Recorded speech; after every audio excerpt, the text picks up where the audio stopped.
Oh, hey there. I didn't see you there. Hope you've been doing good. Telly McLean here. Back with another video. Let's get it.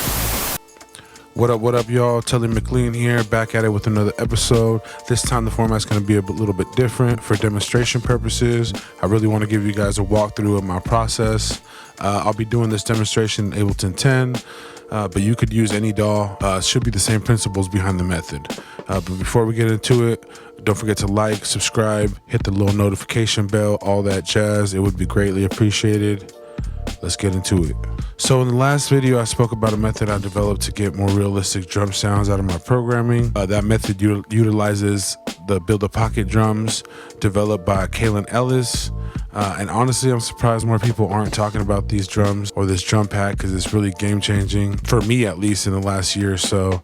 And recently he's actually dropped a video or two about how he likes to utilize them. I definitely recommend you guys watch those. I'll leave them in a little card up here or in the description below. But in short, Build a Pocket is a series of separately recorded drum breaks or drum parts that allows you to build your own drum break from scratch. You could find them on his Volume 9, The Sauce drum pack, and I believe the newest one he's dropping. But once again, I'll leave a link to his store in the description. So one way to utilize Build a Pocket, as you can see, I got it right here, Volume 9, The Sauce. It's under the drums, under the loops folder. And he's got it separated into different BPMs, but obviously, you know, Ableton adjusts the BPM for you, so you could use any BPM you want, really. But they all got different feels, so, you know, you could utilize them as loops. You could just take some hi-hats, maybe take a couple kicks, right? Take a little snare loop.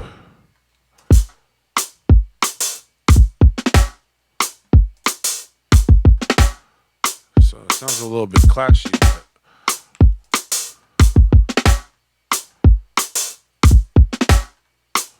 what if we doubled this?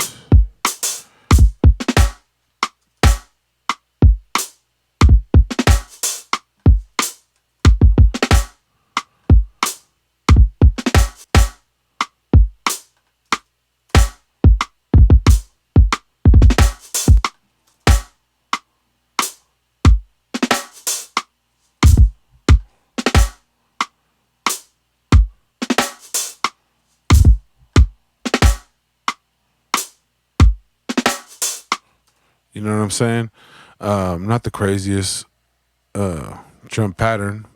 And the third way, which is the way that I like to utilize Build a Pocket, is using it to build a custom drum rack in Ableton that gives you different velocities and drum rolls and flares for a more live, jazzy style drum programming.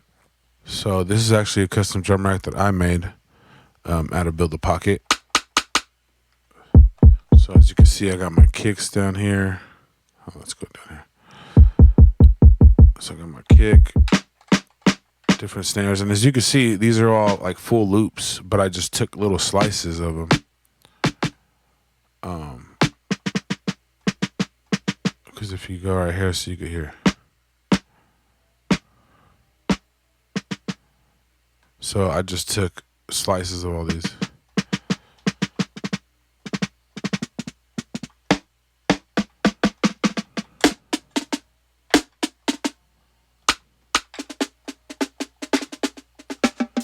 But yeah, you get the gist of it. So I could do something like.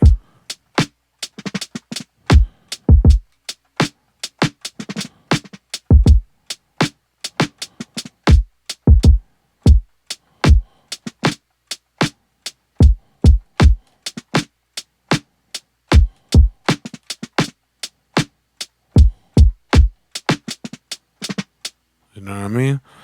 And as you can see, I have multiple different drum racks that I make, you know, just depending on the vibe that I'm going for, the sound.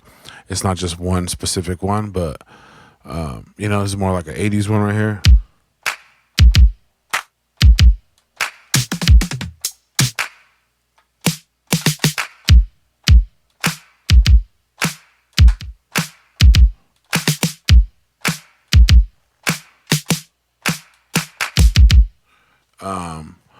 I got another one called Thick Snares. I got another one called Tight Foley, which is one of my favorite ones to use.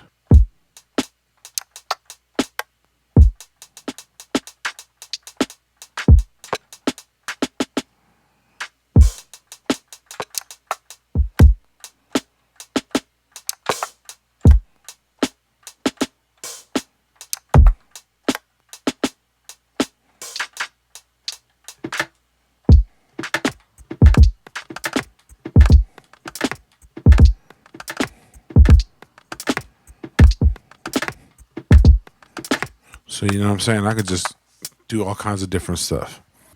Another thing I love about Drum Rack and Ableton specifically is that on top of the macros, which give you a whole nother level of control over specific parameters, but I really haven't dug too deep into them, and I'm not going to dig too deep into them to here.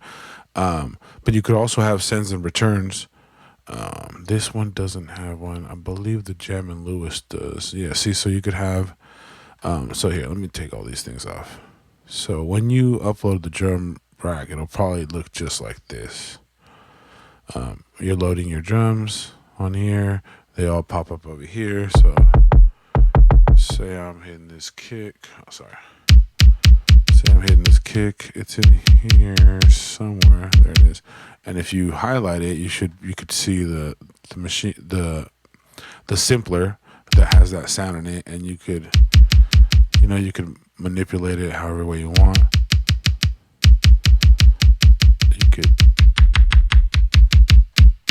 You could even add, each one of these is a specific instance, so you could even add different chains to them too. So if you want to add, like, I used to do it. I don't really do it too much anymore because I just do most of my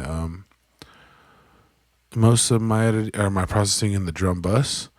But say you want to give a little bit more, say, compression to your kick, you could add a compressor in here, and it only gets applied to this kick. See, it's not getting applied to the clap or the other kick. It's just this kick right here.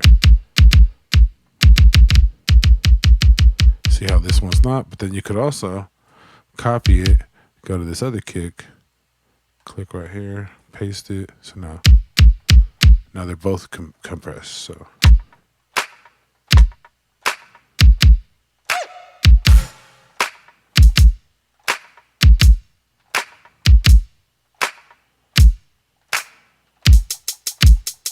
you know what I'm saying?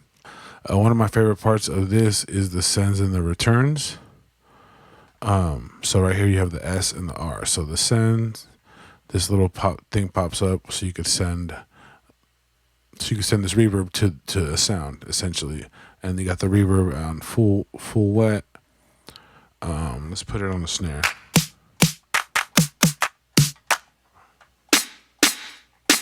I think it is on that snare. Hold on, let's see. Oh yeah, so this is a layered snare. See, so look, here's the dries.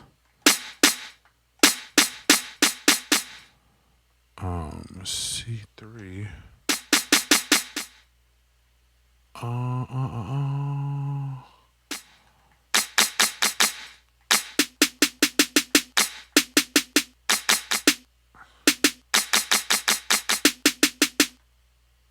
So that's both of them, and then if I put this one to be triggered by C3 as well, then whenever I hit the clap, see how it's by itself. But when I trigger it on the keyboard, they both play. And then this is the send, so I could send as much reverb as I want to this.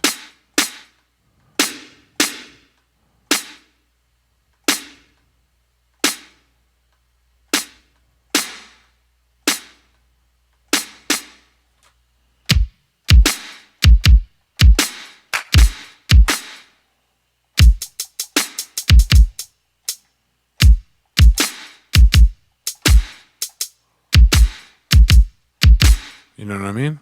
All right, so real quick, I'm just going to run you guys through how I build these racks. So you kind of start building one for yourself. It really isn't difficult at all. Man, I don't even remember just because I've already been doing this for so long. And usually I'll take an existing one and I'll just kind of swap everything out, and then I'll just resave it. But say you want to do a drum rack, you just load up a simple drum rack, right? Empty, plain. Go to wherever your drums are. But yeah, once you get in the habit of doing this, you'll realize how much it really saves you time and how much it really helps you develop your own drum sound, honestly, too, and just learning what kind of things you like and have an ear for. So you don't spend countless hours just looking for new sounds that you don't really need at all. I'm sick of these new sounds, these old primitive sounds. Go to the junkyard and hit things.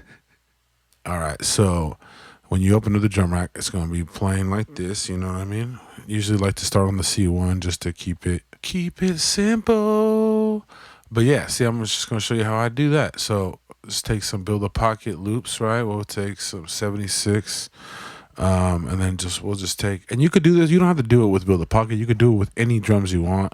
Just find drums you like and just start loading them up. And the way that I like to do it, so I don't necessarily do it like I would on a drum on a pad grid, because when I do on the pad grid, I do my kicks here, I do like snares here, I do hi-hats here, and then like different extra ones up here. But I'm playing on a MIDI keyboard, so my layout is a little bit different. So I'm just gonna lay it out as of now. So I just do kicks in like my first few, then I do snares, because it goes along the keyboard, you know. Then I do snare rolls and like flares, then I do hi-hats, and then at the end I just do whatever extra sounds I want. But you could organize it whatever way you want, and you could use individual drums. You don't have to use these Build a Pocket. The only reason I used Build a Pocket was because it does have like their loops, so they have different hits, you know, different velocities of hits and stuff, so it kind of gives you more of a live feel. But yeah, so you just start dragging, right? I like to keep it on the classic mode and just start.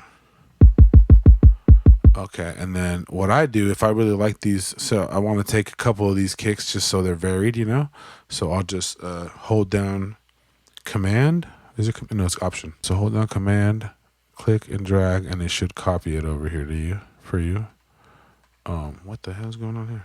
Why did it change the name all weird? Okay, so you got it copied.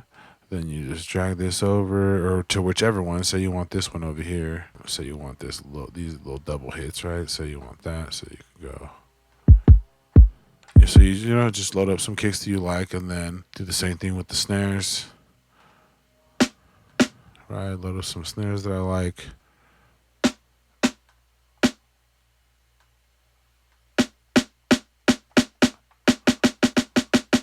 Again, hold down Option, click and drag. You know what I'm saying? Then get your hi-hat in there, and you know, you take your time. Don't just do what I'm doing right here. I'm just kind of just showing you guys for demonstration purposes, but take your time with these. And you know, I took my time for like a couple days and went through all the sounds that I liked, and picked out specific sounds I know that I would use. And then, you know, don't worry about it. It's not final. You could always go back and swap the sounds out, and then then you're building from there. So one thing I do like to do is hit the warp button, and then if you got the warping transients, and then you hit this little forward arrow one so it doesn't loop, and then the envelope, it tightens it up. And you can speed it up.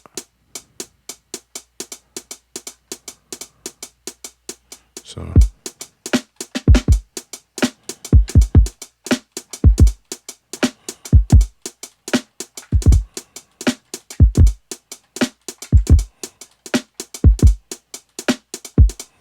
here, let me throw my drum bus on there just to make it sound better.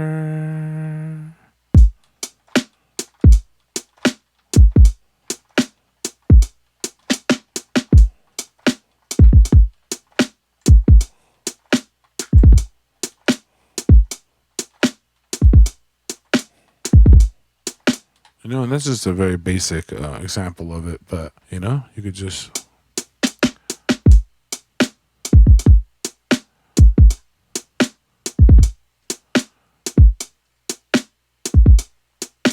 it's a very quick starting point, you know what I mean? Real quick, I wanted to take the time to talk about my new project that I just dropped. It's called Mia Wallace Loves Red Apple Cigarettes. It dropped last Tuesday, August 29th, exclusively through my Bandcamp. Those of y'all who have been following me know that I always focus on my physical and Bandcamp releases for my albums, EPs, etc. before I upload them onto streaming platforms. That being said, there are 20 limited DIY cassettes that I did myself, recorded, and they are available through my Bandcamp. 20 limited copies. Go cop that. TellyMcLean.bandcamp.com. This gives a chance for you, my supporters who are more in the loop, to get the first dibs on listening, purchasing, and supporting my art directly. Thank you to those who have already purchased a tape. Man, I'm truly grateful. I think we got like 15 of them sold already, so you know there ain't that many left. If you haven't already, go get that or go give it a listen. But yeah, guys, if you made it this far, thank you. Thank you so much for the continued support. Leave any questions, concerns, or tips down in the comments. Remember, this is a two-way street. I learn from you guys just as much as you learn from me.